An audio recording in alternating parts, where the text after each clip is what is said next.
नमस्कार, मैं हूं संतोष देशपांडे। नक्षत्रवाणी के YouTube चैनल पर आपका फिर एक बार स्वागत है। अभी पिछले दिनों मेरे जितने वीडियो अपलोड हुए हैं तो मेरे बहुत से दर्शकों की एक मांग आई है उसमें, या उनकी एक क्वेरी आई है।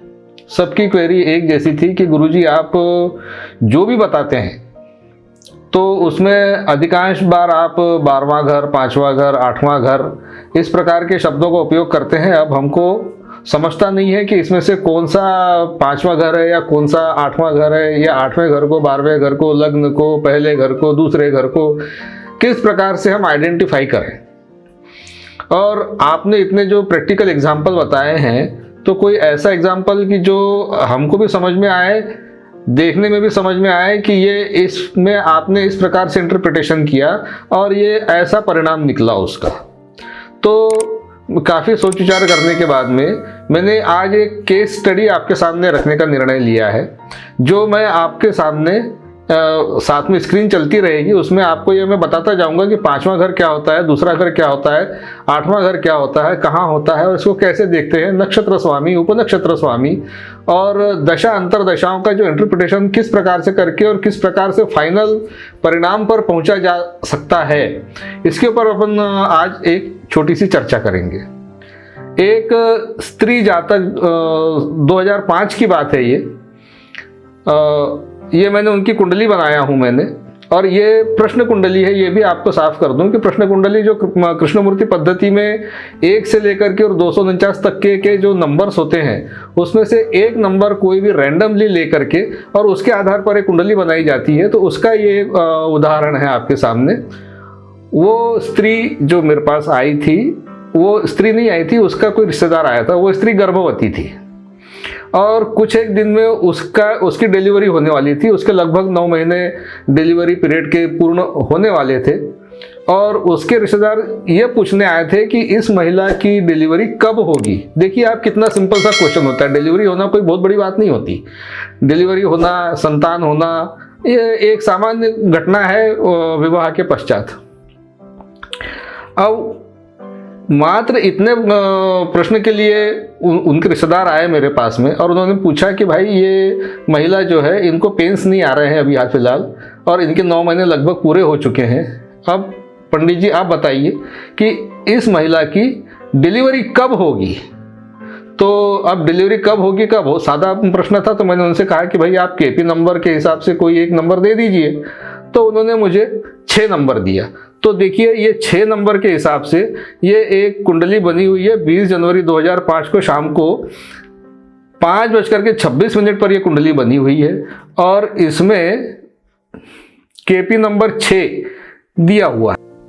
ये केपी नंबर 6 आपको यहाँ पर ये हॉररी एस्ट्रोलॉजी में ये अपन जन्म के लिए देखते हैं और ये हॉररी के लिए देखते हैं। तो ये 6 नंबर इसमें दिया हुआ है। इसको हमने सिर्फ कंप्यूट भर किया है और कंप्यूट करने के बाद में ये चार्ट आपके सामने आया है। अब इसमें हमें उस स्त्री के डिलीवरी का पीरियड निकालना है, समय निकालना है। 20 जनवरी का समय है और 1, 2, 4, 8 दिन में उसकी डिलीवरी संभावित है। हमें इस प्रश्न का उत्तर खोजना है कि इस महिला की डिलीवरी कब होती है। अब देखिए इस कुंडली में ये हमारी जो 4 स्टेप थ्योरी के अनुसार ये ग्रहों के कारकत्व आपके सामने हैं और इसमें देखिए हमने इनका 5वां घर देखा है। ये 5वां घर कुंडली में देखेंगे हम तो ये 5वां घर जहां पर आपको कर्सर दिखाई दे रहा है, जहां पर ये 4 नंबर आया हुआ है, ये वाला 5वां घर ये संतान का घर होता है। और ये 5वां घर, ये 5वें घर का जो उपनक्षत्र स्वामी है, सब बोलते हैं जिसको, सब लॉर्ड, वो राहु है। अब ये राहु जो है ये 4 स्टेप थ्योरी के अनुसार 5वां, दूसरा और 11वां घर दिखाना चाहिए तो उस व्यक्ति को संतान की पात्रता होती है। अब यहाँ पर देखिए आप, ये राहु जो है ये पहले घर का 6, 7, 8, 9, 10 और 12 इतने घर दिखाता है ये वाले। लेकिन इसमें कहीं भी दूसरा घर, 5वां घर या 11वां घर, ये तीनों एब्सेंट है। तो ये पहली शंका आती है, बड़ी शंका हो गई है। अब इसी कुंडली में अगर आप ध्यान से देखेंगे तो ये जो राहु है, जो 5वें घर का उपनक्षत्र स्वामी है, ये 12वें व्यय भाव में बैठा हुआ है। एक दूसरा खतरनाक इंडिकेशन। तीसरा खतरनाक इंडिकेशन, 8वें घर में मंगल बैठा हुआ है। ये 8वां घर कहलाता है, ये यहाँ पर मंगल बैठा हुआ है। तो अपन क्या निष्कर्ष निकालें भाई? मेरे दिमाग में तो जो पहला रिजल्ट निकला इसका कि इस महिला को संतान योग है ही नहीं। अब ये जो निष्कर्ष था ये मैं उनके रिश्तेदार को सीधे शब्दों में नहीं बता सकता था। उस महिला को 9 महीने का गर्भ था, उसको कैसे बताया जाए कि उसको संतान योग नहीं है? ठीक है, चलिए अपन जो है दशा अंतरदशा में देख लेते हैं। दशा अंतरदशा क्या कहती है? दशा अंतरदशाओं में ये हम जो 3 लेवल्स की विंशोत्तरी दशा देखते हैं, तो इस महिला को 2005 जनवरी के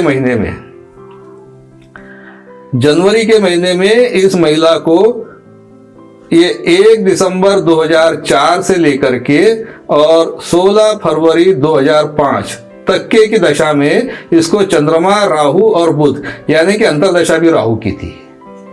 अब ये चंद्रमा, राहु, बुध, इनका कॉम्बिनेशन हमारे सिस्टम में क्या दिखाता है? चंद्रमा एक जगह पे 5वां घर दिखाता है, एक जगह पे दूसरा घर दिखाता है। अंतरदशा में राहु के सिग्निफिकेंसेस मैंने आपको बताया कि वो 2, 5, 11 नहीं दिखाता, और प्रत्यंतर दशा जो बुध की है वो भी 2, 5, 11 नहीं दिखाता। यानी कि सिर्फ दशा स्वामी दूसरा घर, 5वां घर दिखाता है, लेकिन इच्छा पूर्ति का घर, 11वां घर वो नहीं दिखाता। इन सब का जो कंक्लूजन निकला वो ये है कि अब महिला गर्भवती है, ये तो दिख रहा है इसमें, क्योंकि दूसरा और 5वां घर तो है, संतान का योग तो बनता है, संतान का योग, लेकिन वो इतना हल्का योग है वो। अब चंद्रमा को यदि हम देखेंगे तो चंद्रमा ये दूसरा 5वां घर ऊपर के स्टेप पे, दूसरा 5वां घर सेकंड स्टेप पे। अब यहाँ पर आप थर्ड स्टेप देखिए, यहाँ पर 2, 5, 11 कहीं नहीं दिखता। फोर्थ स्टेप देखिए, यहाँ 2, 5, 11 कहीं नहीं दिखता। ऑन कॉन्ट्रेरी ये जो 8वां घर है, 12वां घर है, 12वां घर दिख रहा है, 6वां घर दिख रहा है, 8वां घर दिख रहा है और 7वां घर दिख रहा है। इन सब का जो निचोड़ निकला वो निचोड़ ये निकला कि इस महिला को संतान योग नहीं है।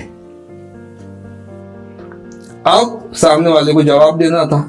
मैंने उनके रिश्तेदार से कहा कि देखिए, ये महिला को आप जब भी इनको पेन्स आते हैं या डॉक्टर लोग जो भी बताते हैं, आप उसके अनुसार इनको बड़े ही सावधानी से रखिए 2, 4, 5 दिन, और उस महिला का बहुत ध्यान रखिए।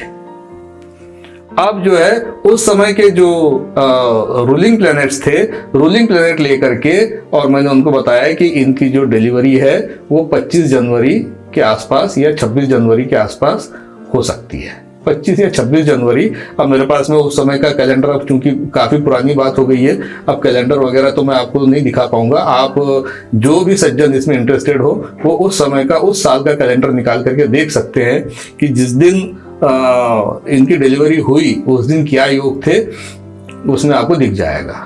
नक्षत्र क्या था, वार क्या था, वो सब आपको पता चल जाएगा। लेकिन जो मैंने प्रेडिक्शन निकाला था इस महिला के बारे में, ठीक वैसा ही हुआ। 25 जनवरी की रात को, 24 जनवरी की रात को बल्कि, और 25 जनवरी की सुबह, 25 जनवरी की सुबह लगभग 2-2:30 बजे उस महिला को पेन्स आए। वो ऐसे क्षेत्र में रहते थे जहाँ पर कोई अप्रोच नहीं थी, कोई ऑटो की व्यवस्था, कोई गाड़ी की व्यवस्था, कोई परिवहन की व्यवस्था नहीं हो पाई। वो लेडीज़ जो है वो लगभग 2-3 घंटा तड़पती रही। लगभग सवेरे 6 बजे किसी गाड़ी की व्यवस्था हुई किसी प्रकार से, और उनको एक बहुत बड़े प्राइवेट हॉस्पिटल में ले गए, और वहाँ पर एक बड़ा जटिल ऑपरेशन हुआ। जटिल ऑपरेशन इतना हुआ कि उस महिला को कम से कम 4-5 बोतल तो खून चढ़ा, और वो जो बच्चा पैदा हुआ वो जन्म लेने के आधे घंटे के अंदर ख़त्म हो गया।